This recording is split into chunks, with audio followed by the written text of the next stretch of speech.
Welcome to A Way Forward, the podcast where I sit down and have real discussions about the challenges we face in our cities, communities, and neighborhoods.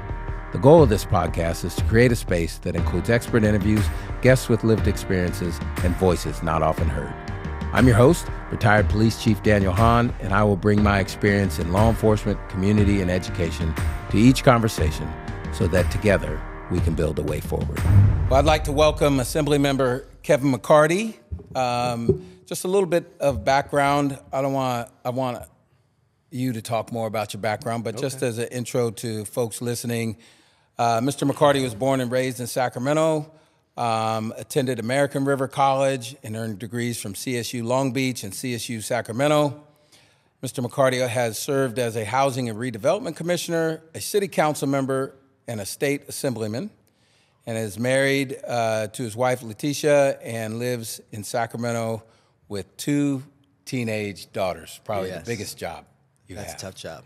So welcome. We always like to start with folks being able to know you a little bit better. Yeah. So I'd love for you to talk a little bit about your upbringing here in Sacramento. Mm-hmm. And I think at some point you have said in the past that you graduated high school from an adult school. So it'd be interesting to hear that story and how you progressed through those younger years. Yeah, I think that's a good place to start because in the bio, there is one thing that I'll fix is that I was born in Washington, D.C. Okay. But we moved here when I was 2. All right, so that's pretty close. I say lifelong. Okay. I don't remember 2 and below. So I wasn't technically born here, but I'm a lifer here in Sacramento. Grew up in a single-parent family, a lot of chaos growing up and, through sometimes the grace of God, we all made it. And that really shaped who I am, having an amazing mom who went to school at night, worked during the day, and had 4 kids. Can't be lazy being raised by a woman like that. No, and it made us a little lackadaisical, and it caught up with me and my brothers. We kind of got in trouble here and there, and I think none of us did well in school and graduated from high school on time. And I during the biography, it says I went to American River College. But one thing I'm most proud of is after high school at El Camino High School, I went to adult school. It was called Winterstein Adult School. It's over there behind Arden Fair Mall. And, that's one of my life lessons is failure and dusting yourself up and getting back at it. And so that, taught me a lot of lessons as a young person to keep at it. And fast forward, decades later, when I was an assembly member, I remember I was being sworn in as an assembly member my first day about 10 years ago. And next to me was one of my classmates in middle school. He actually lived here in Sacramento. He moved away to college in the Bay Area. His name's Rob Bonta, and now he's the Attorney General. He and I went to middle school together. And I thought, and after high school, he went to Yale, and he went to, I think he went to right Oxford, next to each other. And I went to Winterstein Adult School. And so it just tells you that, it doesn't matter. You can keep at it, and it's different paths. And so when I talk to young people, I tell them that. And I think I enjoy going to programs and schools and talking to kids because all walks of life, because it doesn't matter where you were. You just got to keep at it, keep working hard. So that's helped shape who I am. I think it makes me relatable and grounded to everyday people. Not my story, but my family's story here in Sacramento. Yeah, I think that story is important because there's a lot of people that have challenges growing up, and to see somebody that has risen to some of the heights that you have after a similar story is encouraging to folks. So I'm going to just jump right in. You've been successful in terms of being an elected official at the Sacramento City Council, at the state level, and the largest state in the country. So why jump back into maybe a past life and run for mayor?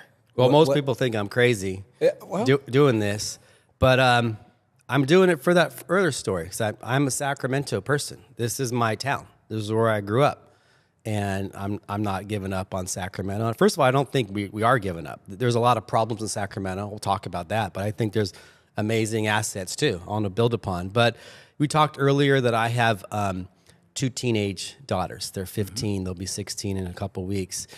And I think about them, why I ran why I decided to run for mayor. I could have stayed a couple more years in the legislature, ran for another statewide office, but I wanted to go back and help solve problems in Sacramento. And that's why I started public service 20 years ago. I wanted to give back and find a way. I wasn't at that time thinking about law enforcement, teaching, social work. I didn't know what I wanted to do when I got a second chance in life and went to adult school and community college, and I wanted to get in public service. So I found myself in this job, and I loved making a difference and trying to help people. But going back to the present, my kids are walking home from school the last year or so, and they have to walk, around homeless camps to get to our house. So I was like, that's no good. And so I was very frustrated by the response, and I think some of the inadequate responses, and I'll talk about some of my ideas in a second.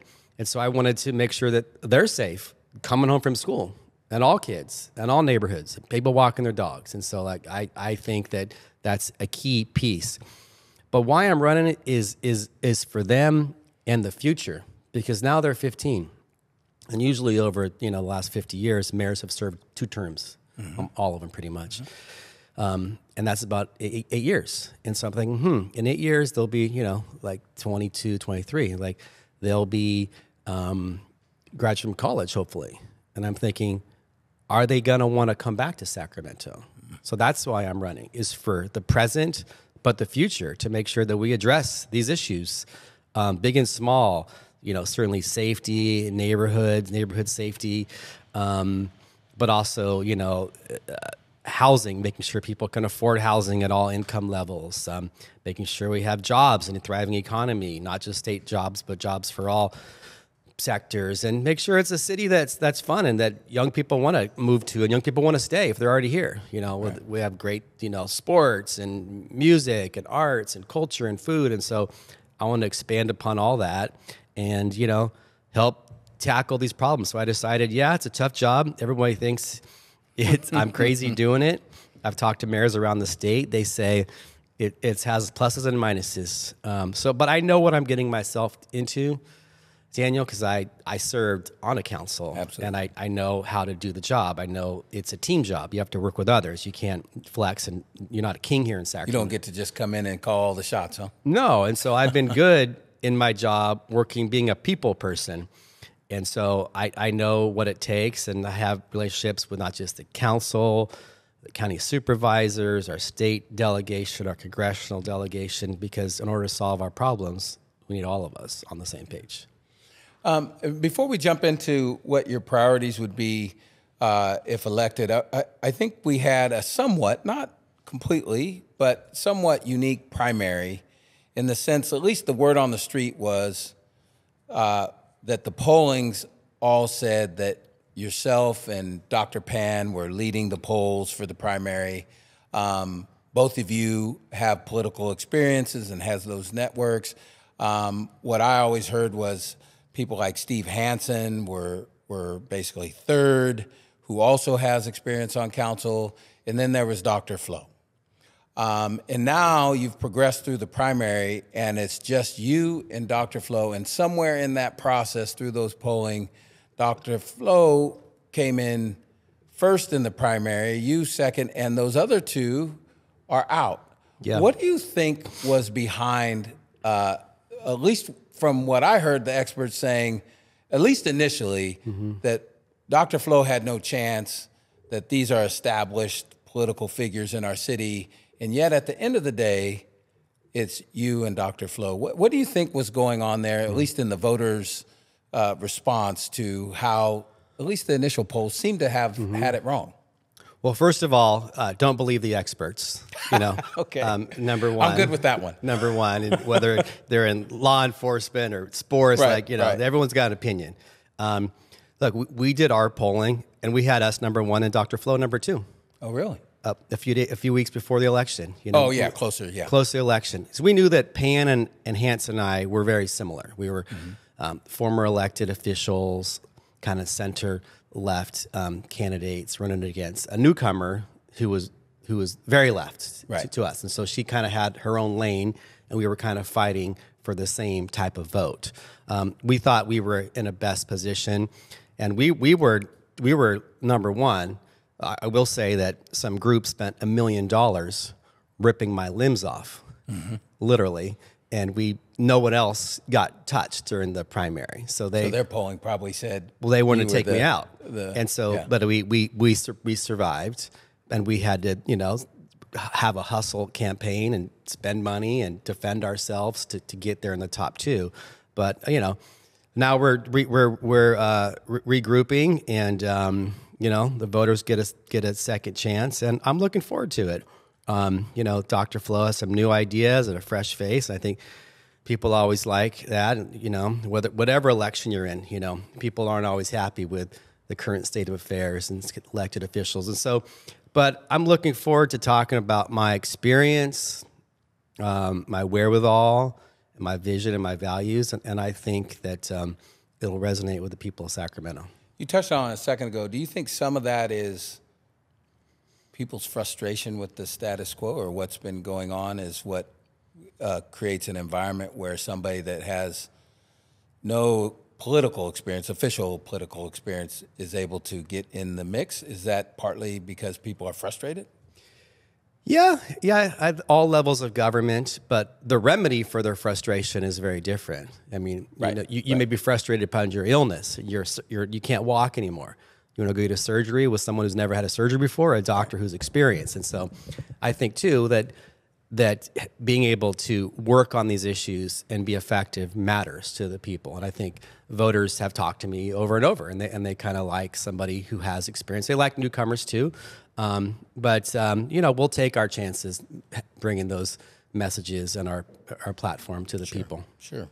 So if elected, what would be your top 3 or 4 priorities? Yeah, very simple. I started this a year and a half ago. Housing, homelessness, which are connected, and our youth. And starting with the last first is our youth. That I always say this line that our young people are 50% of the present, but 100% of the future.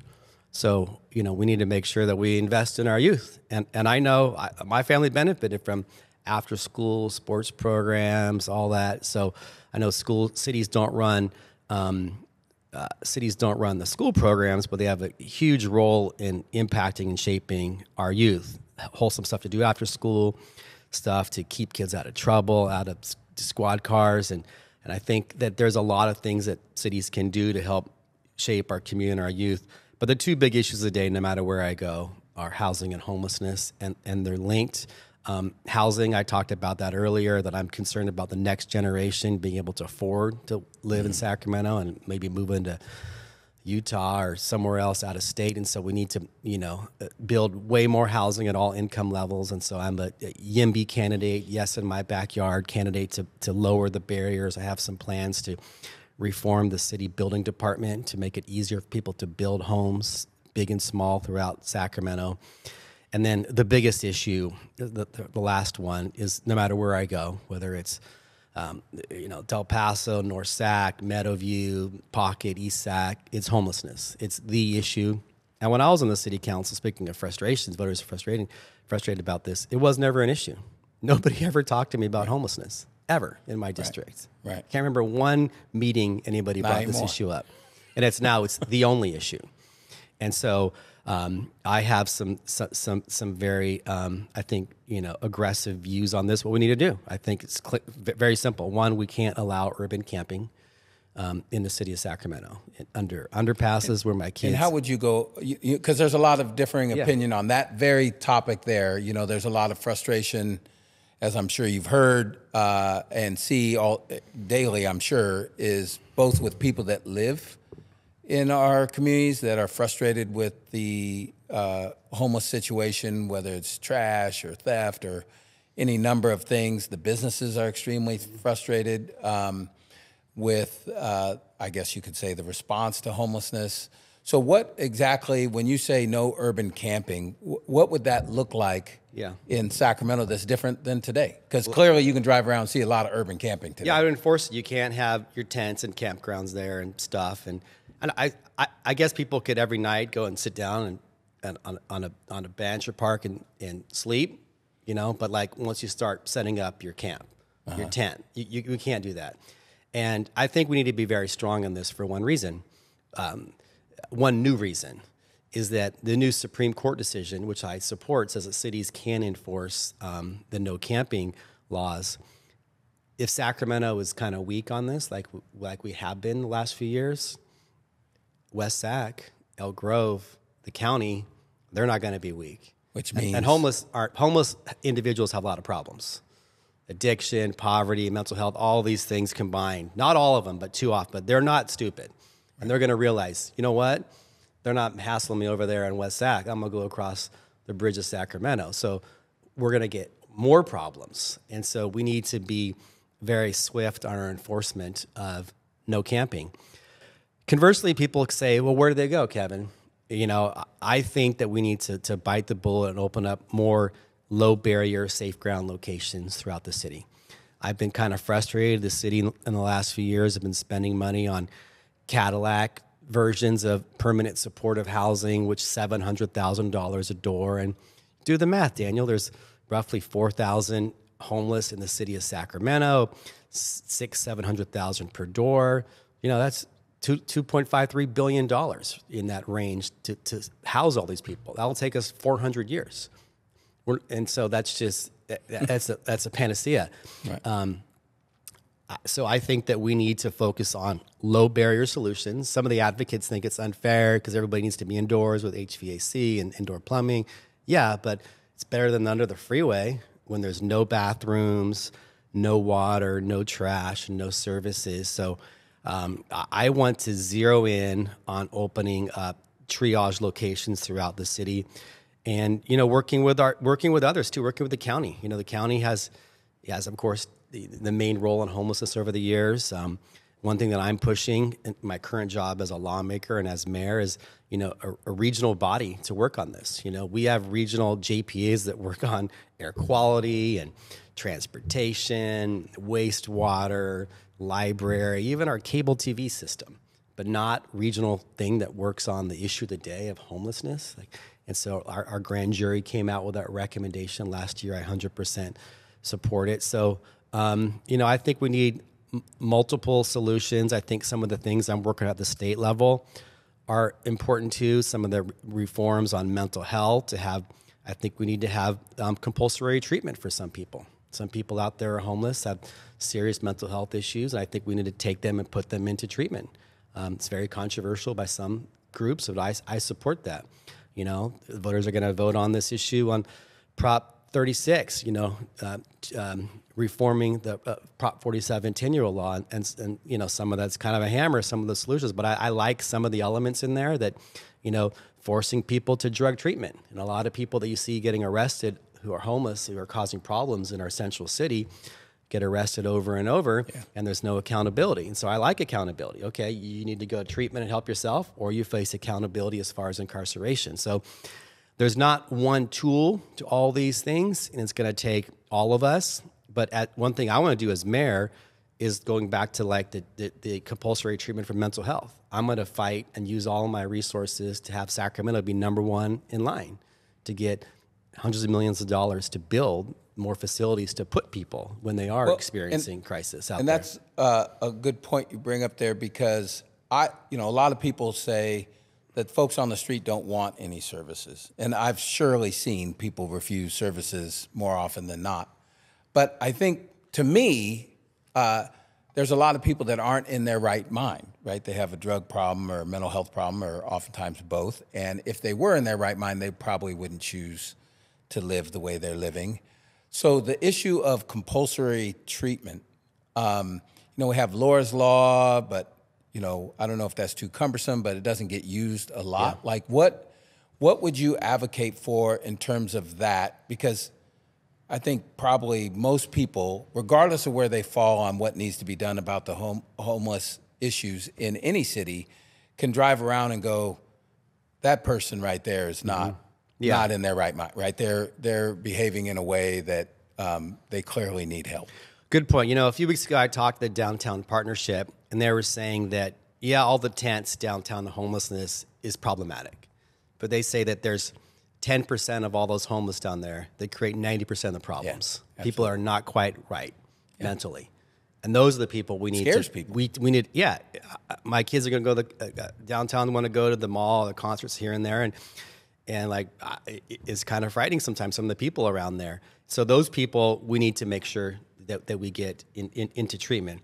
And ironically, the changes are happening not because of a mayor or council or a police chief. It's because of the state laws. So most mayors are coming to Sacramento this past year. I've been chairing the public safety committee the past year, and they're saying mayors of San Jose, San Diego, LA, San Francisco are like, we're doing all we can back home, but there's only so much we can do unless we change some of these underlying state laws. So I've been working hard the last year and taking some tough votes, and super controversial. Some of these are opposed by the ACLU and civil rights groups and saying, no, the people need more freedoms to make their decisions. Right. And I'm like, no, these people aren't free. They have rights. Certain, there's a line.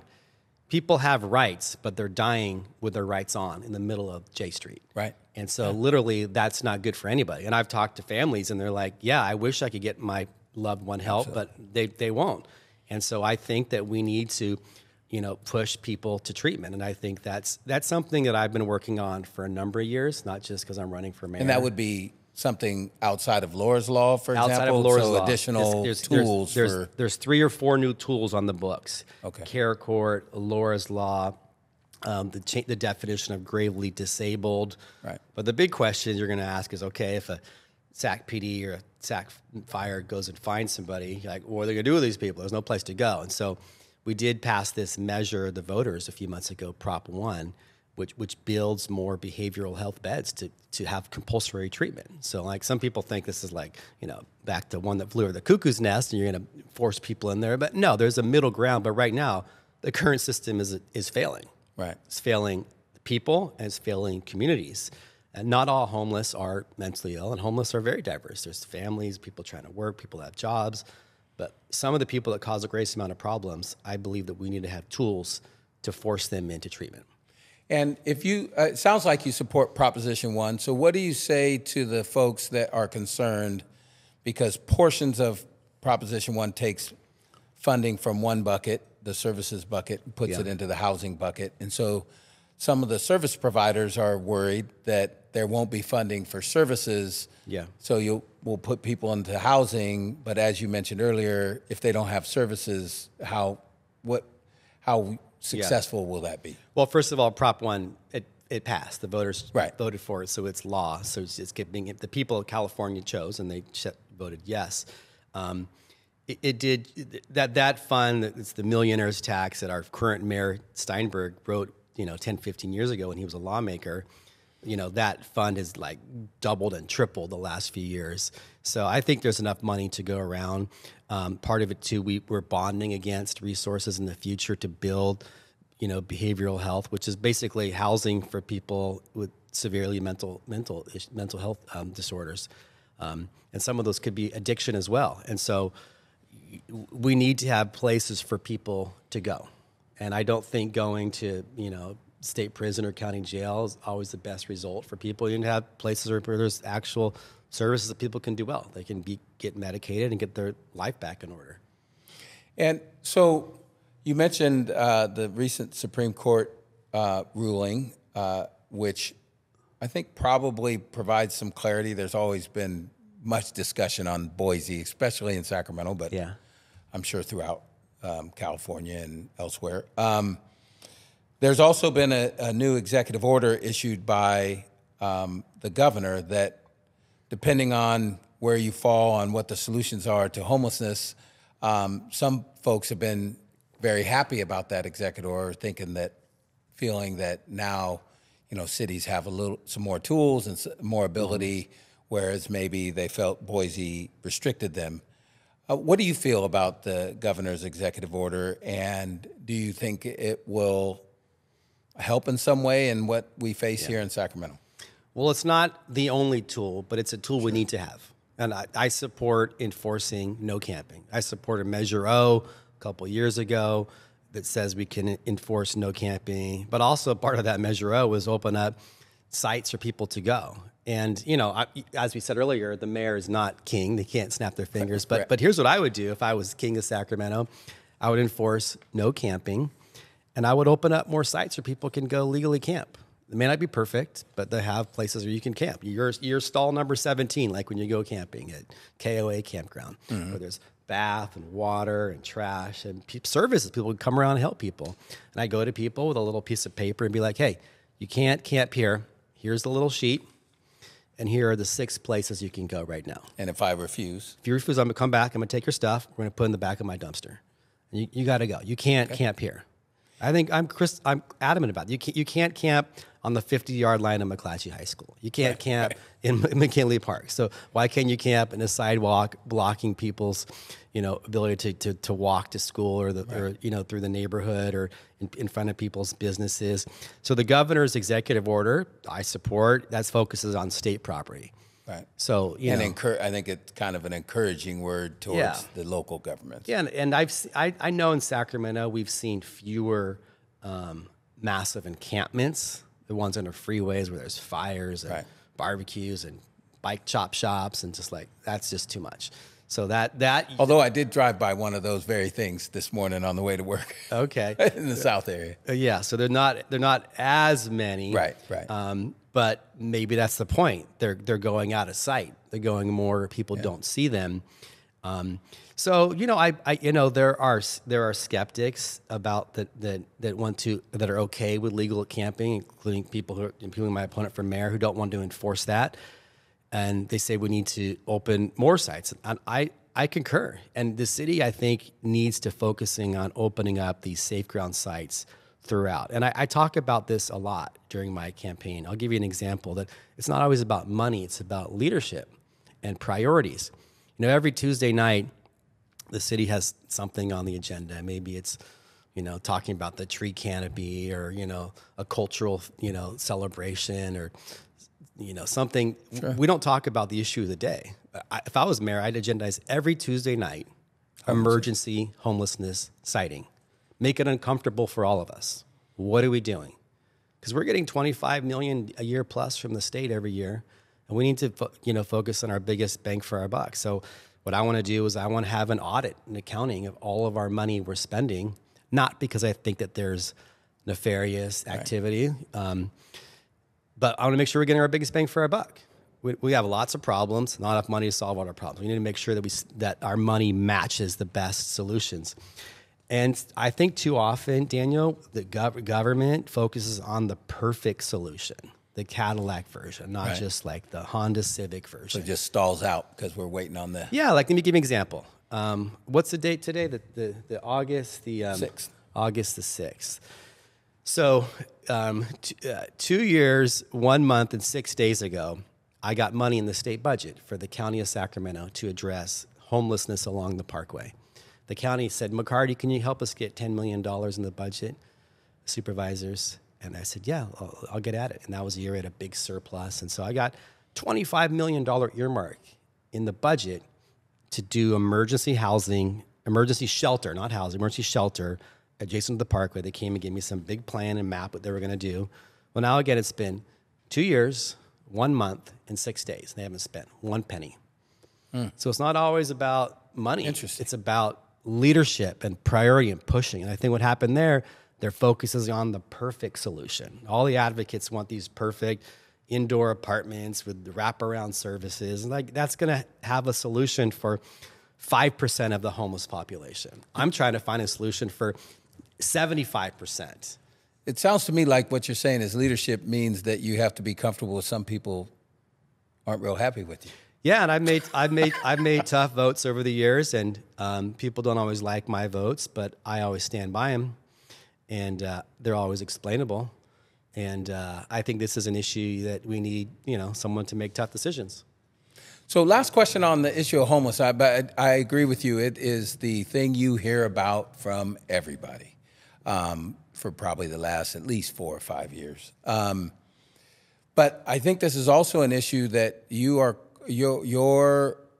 plans and your belief are fairly significantly different than the other candidate for mayor. What I've heard you say is enforce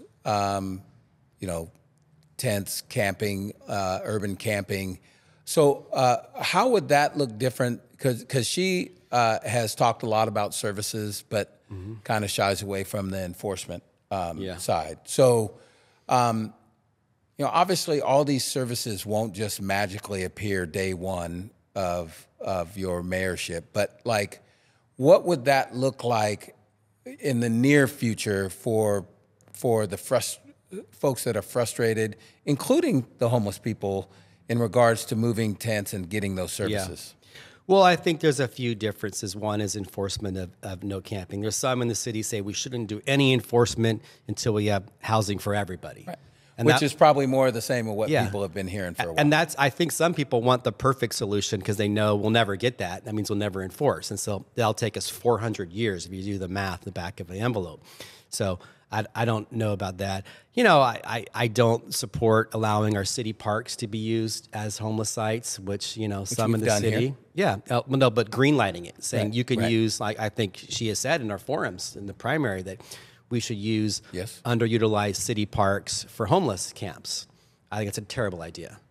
Parks are we've done that at Miller Park over the years too. Yeah, but having our city parks utilized for safe ground sites, I think is an awful idea. Miller Park is not necessarily like a park with playgrounds like kids and boaters in that area, but I think there's other places. There's a couple abandoned city county courtyards.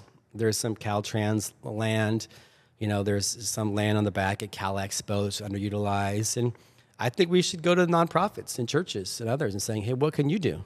That's what the county's finally doing with the money I got them. They're saying, hey, community, because government doesn't always do the job well. And we get ripped off and gouged by contractors here and there. So we should go out to nonprofits, business groups, local chambers of commerce, saying, hey, what ideas do you have? But I think that one thing that we do, my opponent and I have in common is both of us want to open up more safe ground sites for people to go. But I think we should focus all of our efforts there. Because if you try to do a little bit to everybody, if you try to do everything for everybody, you'll have nothing for nobody.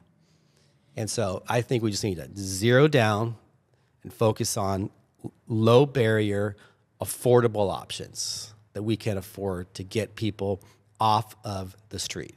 It may not be perfect. We may not have indoor plumbing when it's 100 and HVAC when it's 110, or when it's a cold, rainy day in December and January. But it's way better for the masses that we have now. And the other thing, too, about services is many times our navigators go and find somebody on the street, and they want to help them get a license or this and that, or get on the waiting list for housing, and they find somebody, hey, Kevin, and then they go, and Kevin's gone. He's like, he went around. So at least if they're at a place where they are camping, know you can go back and provide services to that person. And so, and that's going to take teamwork with us and the county. And I'm glad that the majority of the county board of supervisors have endorsed our campaign. Is we need to work with others. The city can't do this on their own. The city of Sacramento is not or the mayor. Or the mayor. The mayor the city of Sacramento, really the bread and butter, city general fund is public safety, police, fire, and parks and recreation. That's 90% of our discretionary general fund budget. So we don't have the luxury of spending all kinds of money solving these problems on our own. We need to work with others. So I think one of the other, that I can tell, significant differences between you and Dr. Flo, who it's just the two of you in the election in November, is regarding, I guess, loosely regarding the general topic of neighborhood safety, but more specifically the police department. As you just mentioned, one of the biggest budget departments for the city's general fund is public safety, police, and fire. I think you have said in the past, as mayor, you would not cut funding for the police department. Yeah.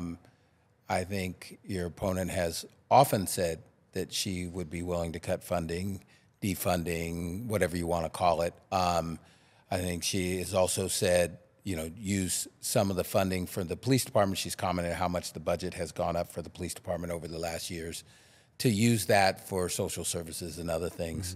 talk a little bit about your thoughts on neighborhood safety and even specifically your thoughts on that issue of the police department. Yeah, I mean, I have kids. You can walk home from school or take the light rail home. They're high schoolers, cheerleaders, and so they're in the community. So I want the city to be safe. I've had a mentally unstable homeless person come in my backyard in the last 3 years. I was an idiot one day, left my gate open in the garage, and next thing I know, I was in the shower, and my kids were like, someone's in the backyard. So I ran out there, and all freaked out, and then I called 911, and amazing SAC PD officer came there and had amazing de-escalation skills and talked this person out of the person claimed that was their house. And I was like, no, this is our house. And but that was frightening.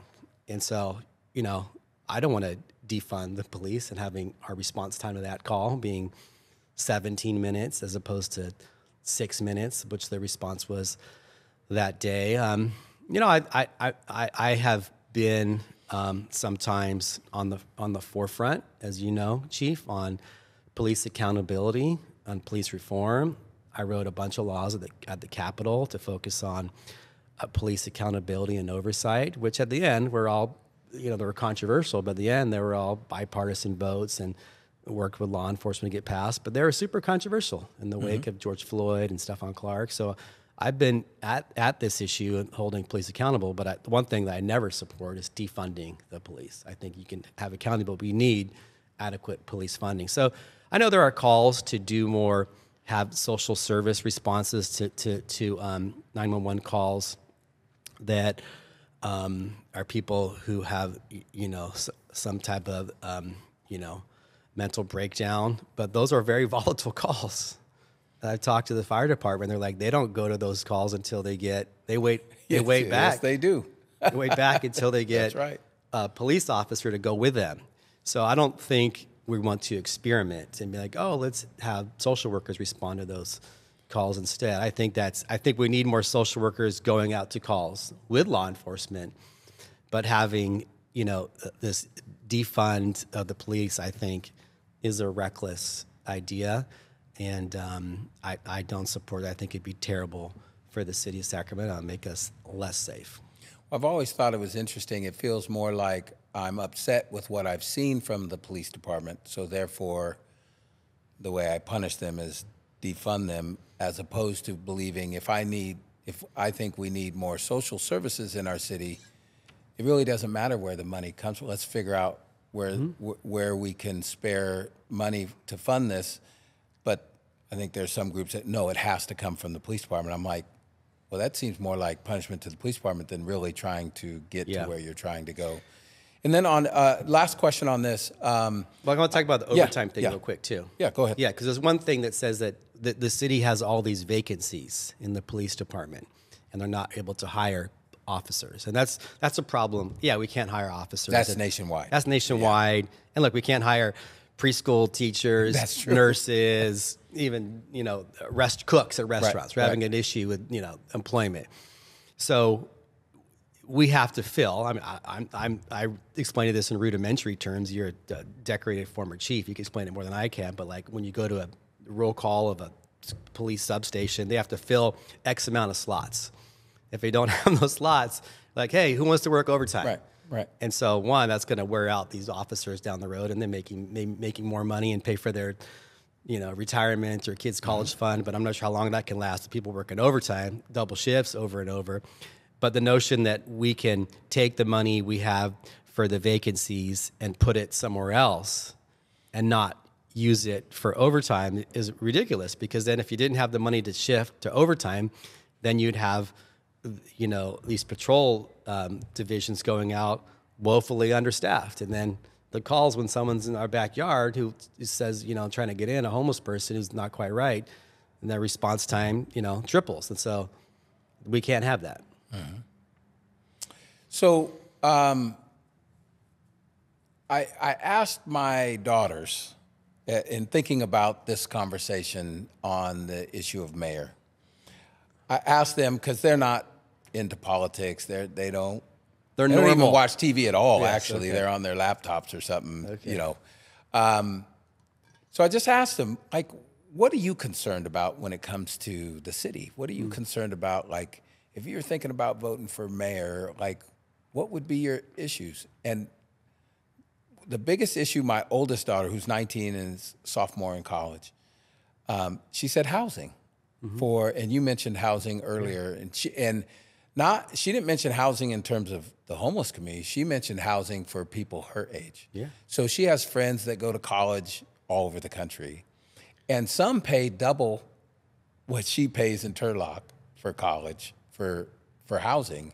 And so her concern is, how am I, when I finish college and I start paying for stuff on my own, how am I going to afford rent? So as mayor, and you mentioned housing as one of your biggest priorities, how would you address housing and the cost of housing for so many people? Because I think back, I've done this math a little bit. My wife is a school teacher, elementary school teacher, and I think back, like, on my salary now, if I was a brand new officer now, compared to when I was a brand new officer in the 80s, I couldn't have bought what I bought in the 80s, the condos or the houses I bought and transitioned to. So as mayor, how would you try to address the issue of housing? Because that also seems like a very front of the mind issue for most people. Yeah. Well, your daughter's right, number one. And number two, this, as I said, a little while ago, it's my number one issue: housing, homelessness, and our youth. I'm deeply concerned on the next generation being able to afford here and wanting to come back. So one, we would lose our family, our kids coming back home. Right. And two, we would lose our talent. We're going to lose people to go live in Turlock or Utah, out of state, or out of state, Colorado, Oregon. That's not good. And we're losing people who are here currently who maybe are renting, want to buy a house, then moving out. So we need to do lots of things. So I have some concrete ideas. One of the ideas I have is this helps downtown too, recycling our state offices, which aren't going to be utilized anymore, into housing. It's called adaptive reuse.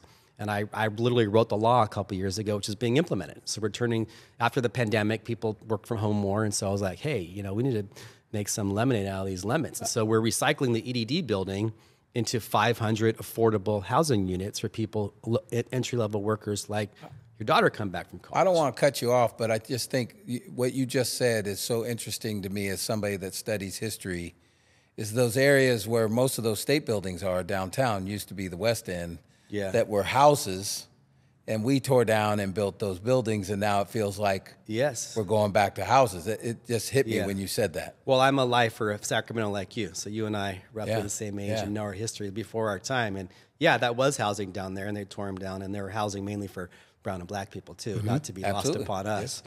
And they had this experiment for 70 years. I remember when I met Jerry Brown first, when I became an assembly member, he regretted that chapter of California. Really? And he talked about how that was a big mistake. If you look in the best of times, downtown, those restaurants barely survived and stuff. Especially after 5. Yeah, best of times. And now when we don't have those workers down there to go lunch, happy hour after work. And remember, those buildings don't pay property taxes. Right. So we only survive because sales tax from them buying stuff. Now they're not buying stuff, so now it's kind of a spiral. So I'm like, hey, we need to turn those buildings off of the government rolls, onto the private sector rolls, to get property taxes, to get more money in the city budget, to pay for more police and fire and park and youth programs, and bring life down there, and bring housing. So I think that's a multiple win. But the one big thing that I want to focus on for housing is the city's done a great job focusing on the planning department into the entitlements, making it easier to rezone a commercial building into housing in order to go make a duplex, do an ADU. But we've done a terrible job at reforming our building department. And, we had this city manager 15 years ago. We brought him in, and his you remember him, this guy named Ray Carriage, and he was like, get the customer to success. Right. And we've kind of lost our way on that. And I'm thinking cities don't control a lot of stuff. I mean, a lot of times mayors, and they say they have what they're going to do X, Everybody Y, and thinks Z. the mayor controls a lot of stuff. Yeah, or even cities. They can't cities can't control interest rates. Right. Cities can't control labor costs. Cities can't control the cost of materials. but cities can control time and certainty. So my first day as mayor, I'm going to do two things. I talked about one earlier, announcing an audit of our homeless spending to get our biggest bang for our buck. And number two, I'm going to appoint a blue ribbon commission to reform and bring about streamlining and cutting red tape for our building department, because that's how we can do more housing. I want developers to be like, yes, I'm going to choose Sacramento over Stockton or the county or Elk Grove. Because it's easier to get through the process. And not it's easier, it's timeline, and it's certainty. They know how long it's going to take. And so I think that's going to make a big difference as far as the production of all levels, more affordable, more student housing, senior housing, transitional housing, market rate. We need housing at all income levels. And it's, a massive issue that we need to address, or it's going to greatly negatively impact our future. And I think those are very technical things that I think people can easily understand. Yes, if it's still safe, but it's more succinct, more easier for developers to get through the process, then yes, in theory, I would think there's more housing, maybe even more affordable housing and things. But sometimes the stuff that gets the public attention that becomes these controversial issues are not those technical things that make a city work and progress things. Things like rent control has been a hotly debated issue in the city over the years. Where do you fall on the issue of rent control?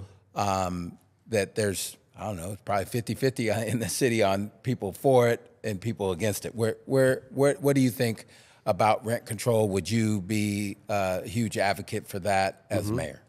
Yeah, I think rent control lies in the beholder as far as the definition. As a lawmaker, I wrote the law, 1482, 4 years ago, the big California law. It was called the Rent Stabilization Act. It wasn't pure rent control. It was more anti-rent gouging. Okay. So think about rent control of New York City, Santa Monica, Berkeley, San Francisco, where they limit rent to like 3-4% per year. I don't think those policies work. They restrict what's built in those communities. Some people who are there win the lottery and never move, and you look at their incomes and they stay there forever. I don't think that those are fair and work. So I support the middle ground, more middle ground, which the city had done. The same was the law that I wrote, which was capping rent increases at no more. But I think it's like 5% plus CPI, so it's roughly 8-ish% per year. And rents don't increase by 8% per year, roughly, but their landlords are able to if they're able to. I think that was a more fair approach. I think it balances, because this is not a purity test. We need to be practical, and that's what I'm running on, being a practical problem solver. If we go and have this kind of New York City style rent control, which some of the advocates want, right? Absolutely. I think that there'll be no housing built in the city of Sacramento. And the notion of your daughter and my daughter wanting to come back to Sacramento, it'll be a disaster. And so interesting. So the housing stock will not increase, at least as abundantly, if we did things like that. Yeah. But I think that I support the policy we have. We also have a just cause eviction rules. I think they've been fair, but we need to build way more housing at all income levels. So that focuses on getting our fair share of state money. I support having a regional kind of a ballot measure, some type of fee that we can generate to help subsidize building more affordable housing. We lost redevelopment, 15 or 20 years ago, and we don't have the money to build enough affordable housing. So I support going to the ballot and having more money. We can help subsidize more projects. But, there's things that we can do. I think lower barriers for the regulatory process building department will make a difference. I like recycling some of these state buildings. There's a lot that we can do. So I support protections for renters. I'm just not the purist that like the true rent control, like the New York City, Santa Monica style. I think those would be a disaster for Sacramento. And you mentioned this earlier, and we had some pretty healthy debates in the city of Sacramento over these issues too. But I think some people don't know. You mentioned zoning earlier. Some neighborhoods allow duplexes, apartments, liquor stores, gas stations, and other neighborhoods zoning does not. And we just recently went through a zoning change. I think it was Land Park or something to allow duplexes or fourplexes where those weren't allowed before. And I think some people are surprised about that. Like I see fourplexes and apartments in Oak Park all the time. You tell me you can't. And there were people that fought against that, saying that will lower their home values if we now allow duplexes to be built, or I don't know, in-law quarters in your backyard. And we recently had a gas station battle, whether a gas station could be built while other gas stations were being approved in other neighborhoods. So I'm just curious your thoughts on, I guess, the disparate kind of zoning in different neighborhoods, and because no matter what change, there's going to be a battle.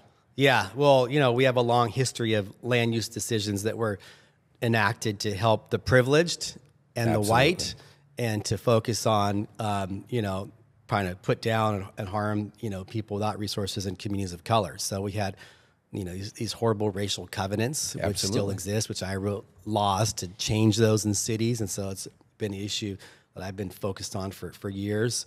But we also made it so that duplexes and, multifamily zoning was illegal in some neighborhoods. And so the state passed a couple laws on this, very controversial, but I'm super proud the city of Sacramento did it first. The city of Sacramento did it on their own. The city of Sacramento has been a leader in a pro-housing city. And now there's a ranking to get state money, and they give state money more to these pro-housing cities. I think Sacramento is like one of the first or two in California that's passed all these tests. So, yeah, I think too, you can have a nice neighborhood and have a duplex. I don't think it's either or. And you can have ADUs in the backyard. I think those are great policies, and better utilizing land and our urban core. So I think we need to utilize all those tools to build more housing. We do need to respect the neighborhoods, and I know there's logistics issues on how you're going to put all these trash cans on the street and parking and this and that. So, I think that we can do it. We can do it both: respect the neighborhoods and really pump up housing production. And I know youth has been another area that you list on your website and have talked about and have been involved with Little League and, a bunch of other things to have productive, positive things for youth in our community. And a few years ago, we had a measure on the ballot called Measure G in 2020, and it failed at 54%. And what it would have done is take about 2.5% out of the general fund and say it can only be used for youth. And so a lot of the youth advocates were very supportive of that, because and I think what I heard at the time was, I guess very generically, that would prove that the city cares about its youth and is committed to their youth in the future.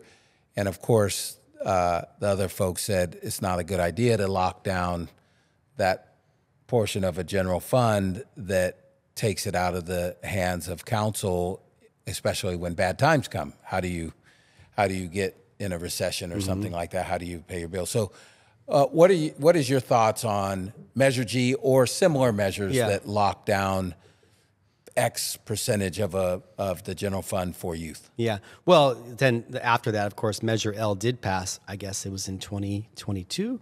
Yeah. Which now has not the general fund, but a portion of the cannabis revenue that goes to that. Let me just tell you a big picture about the city budget.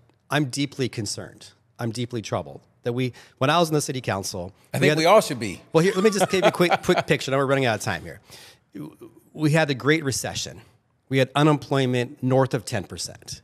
We had massive drops in property tax revenue, sales tax revenue, foreclosures around the city of Sacramento. Some of the worst here in Sacramento. Some of the worst. We had to make terrible decisions, horrible choices. I was on the council. I had to make an awful vote to cut funding for the police department. Yep. We had to lay off police officers and firefighters and close parks and swimming pools. It was horrific. I never want to have to do that.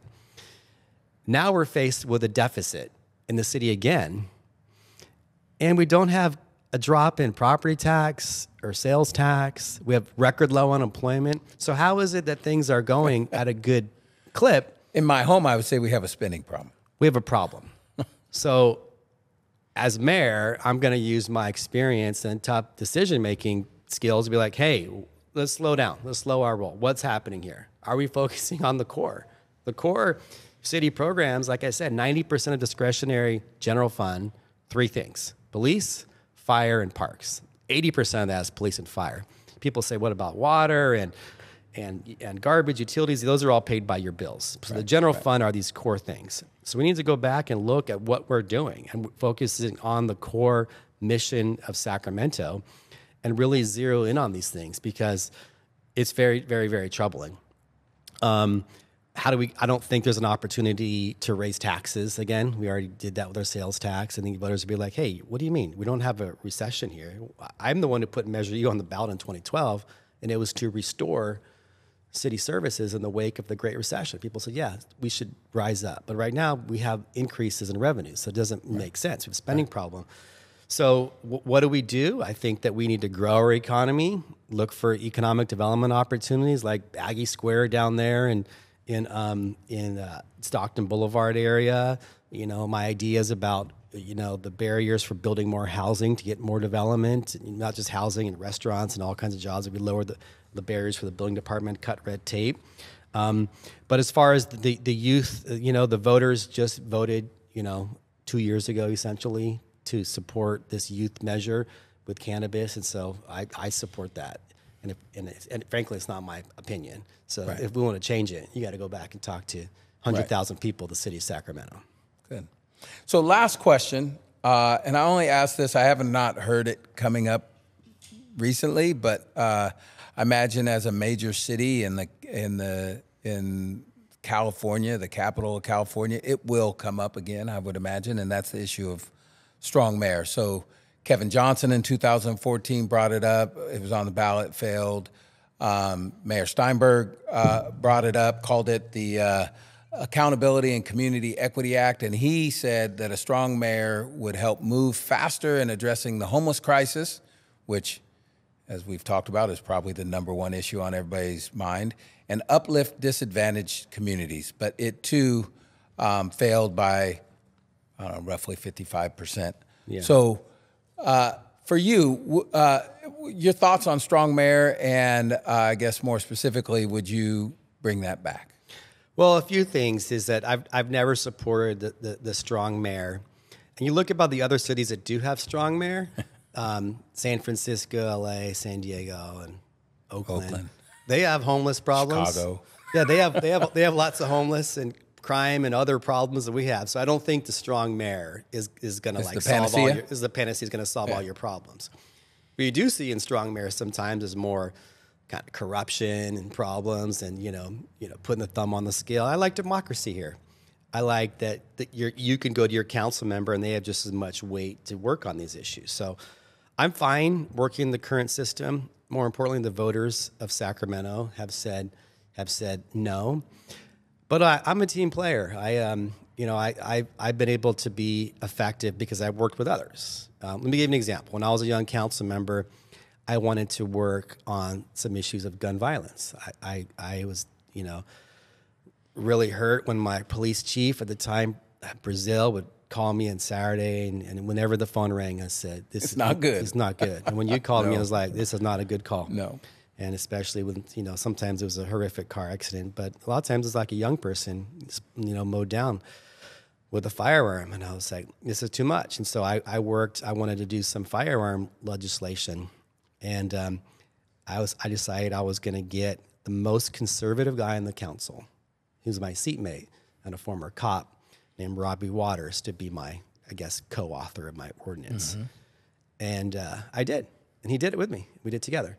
So I guess what that means is, like, if you want to go far, you go with others. Mm-hmm. The old African proverb: you want to go fast, you go alone. So I could have went and introduced my ordinance by myself, had a big press conference, and rah, rah, rah, and a bunch of advocates. But like, I realized to be effective, you need to go with others. And so that's how I've always worked. And as a mayor, I'll do the same thing.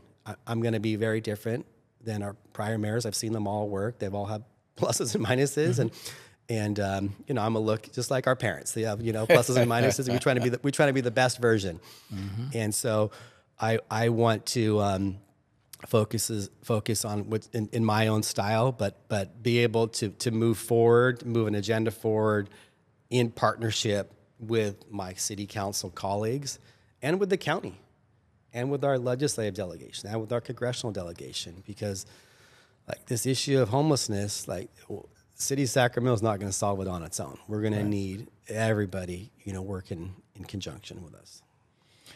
Well, I would just like to say thank you because I think it is critical that our community, our voters, but even people that don't vote, to get information so they can make educated decisions that they feel is best for them and their community. And so you taking the time to sit down and go over these important issues for folks in this community, I think is critical for them to be able to make a decision in November. Even people that don't vote, although I wish more people would vote, and I hope a lot of people do vote.